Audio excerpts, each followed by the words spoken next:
5,000 நகை போடுறோன்னு சொன்னோம். சாமான் எல்லாம் தரணும், ஏசி எல்லாம் தரணும். எங்கக்கா போறாத காலம் 4,000 தான் போட்டோம். 1,000 இல்லைன்னு சொல்லிட்டோம். தரேன், இந்த ஆடி மருக்கெல்லாம் நான் ஏற்பாடு பண்ணி தரேன்னு சொன்னேன்.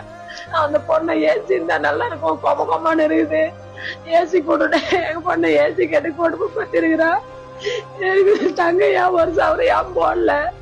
உனக்கு போட்டாங்களே எங்க அம்மா வீட்டுல அந்த மோதிரத்தை கொடுக்க, அது கையில இருக்கிற மோதிரத்தை கூட அவங்க போட்ட மோதிரம்னு வச்சுக்கிறாப்பா. எல்லாம் எத்தையுன்னு என் பொண்ணை சித்திரவாதை பண்ணிக்கிறாப்பா. அன்னைக்கு ராத்திரி பெட்ரூம்ல என்ன நடக்குதுன்னு எனக்கு தெரியலப்பா. நான் வீட்டுல என் பொண்ணாங்கிற மாத்திரை போட்டுக்கணும், அது தூக்கம் வருதுன்னு எனக்கு அறியாம நான் தூக்கிட்டேன்ப்பா.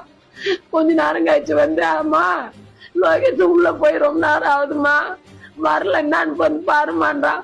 நான் வந்து, ஏமா லோகேஷ கதவு தருமா, என்னம்மான்னு கேக்குறேன். எந்த பதிலும் காணும். எப்பா இந்த கதவு ஓடிப்பா, என் பொண்ணு நான் தான் பண்ணிட்டு பாக்கணும்ன்ற.